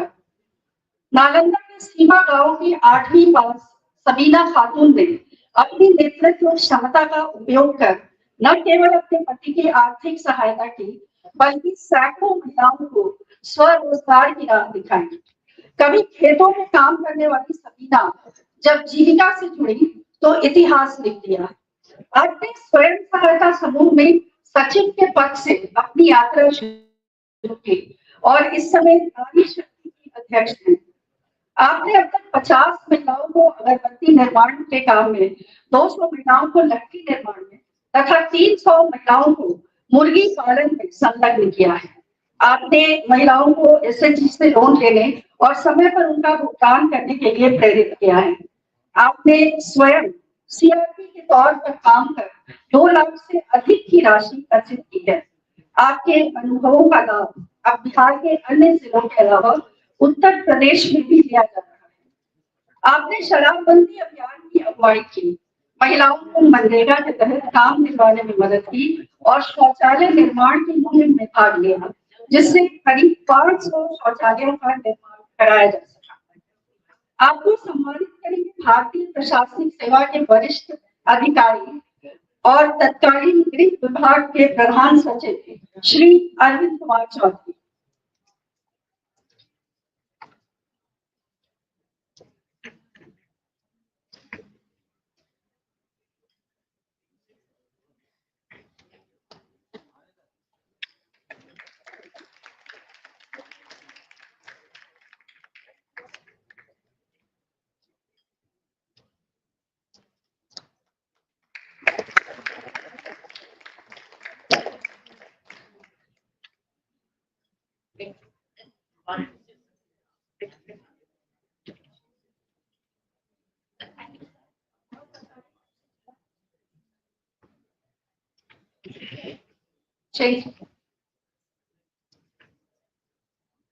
हवाओं ने मुझे हताश करने की बहुत कोशिश की। हवा परिंदा वाला जिसने ऊंची उड़ान भरना सही समझा। आप पिछले 14 साल से पत्रकारिता कर रही हैं। वर्तमान में दैनिक भास्कर में इन्वेस्टिगेटिव रिपोर्टिंग कर रही हैं। आपने जेंडर, जलवायु परिवर्तन, खेती बाड़ी और बच्चों के अधिकारों पर उल्लेखनीय कार्य किया है। साल 2018 में भागलपुर, मुंगेर और नवादा की तेजाब पीड़ित लड़कियों की खबरें सबसे अधिक लिखी। खबरों को लिखने के साथ अंजाम तक पहुंचाने का भी काम किया ताकि पीड़ित को न्याय मिल सके। इसके साथ मुजफ्फरपुर बालिका गृहकांड के उद्भेदन में ग्राउंड रिपोर्टिंग की, जिसके आधार पर राज्य सरकार ने सीबीआई जांच का आदेश दिया। साल 2022 में हाईघाट बालिका कांड का उद्भेदन भी किया। खबर पर हाईकोर्ट ने संज्ञान लिया और आरोपित अधीक्षिका को जेल भेजा गया। आपने ई बॉस का मार्कशीट भी बनाने के धंधे को बेनकाब किया था। आपकी खबर पर ईओयू ने जांच बैठाई और सर्वर तक बदल दिए गए। अपने आपने देह व्यापार में धकेली जा रही लड़कियों की व्यथा पर समाज और सरकार का ध्यान आकृष्ट कराया, जो वही आत्महत्या पर विवश ट्रांसजेंडर समुदाय की महिलाओं की स्थिति को लेकर शोध। आपको सम्मानित करेंगे वरिष्ठ पत्रकार तथा जागरण इंस्टीट्यूट नई दिल्ली के director Shri Nalini Ranjan Mohanty.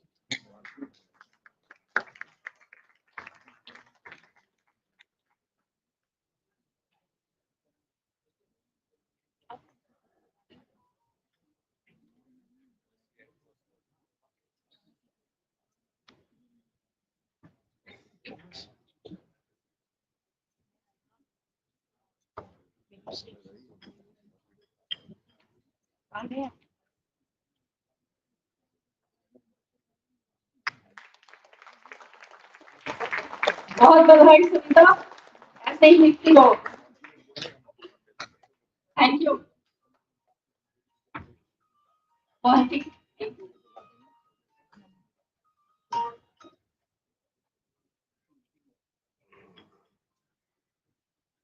Thank you Mohanty.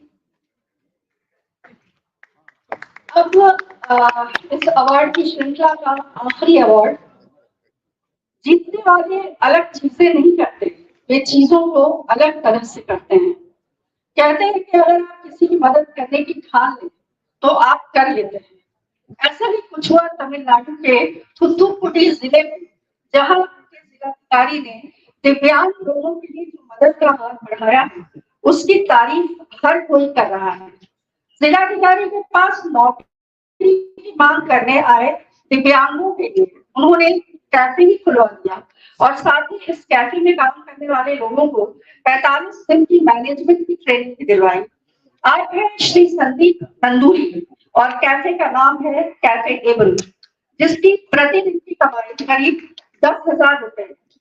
आपने इसके अलावा जिले के ट्रांसजेंडर समुदाय के लिए एक मिल्क कोऑपरेटिव सोसाइटी का भी निर्माण किया है। इस समुदाय के 30 सदस्यों के लिए 30 गाय लोन लेकर खरीदी गई और फिर कोऑपरेटिव सोसाइटी का गठन किया गया। आज प्रत्येक सदस्य को कम से कम 8,000 रुपए मासिक की आमदनी हो रही है। आपको सम्मानित करेंगे भारतीय प्रशासनिक सेवा के वरिष्ठ अधिकारी, ग्रामीण कार्य एवं राजस्व विभाग के अपर मुख्य सचिव श्री दीपक कुमार सिंह।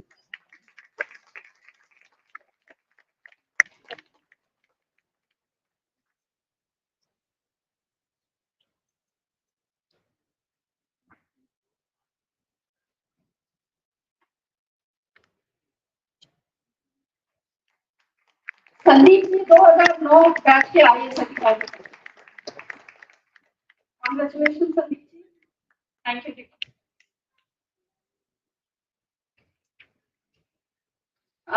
सबको बहुत बहुत धन्यवाद और बहुत बधाई देते हैं जिन लोगों को अवार्ड मिला है। और एक ग्रुप फोटोग्राफ भी होगा और इसमें भी विजेता है थोड़ी देर के बाद।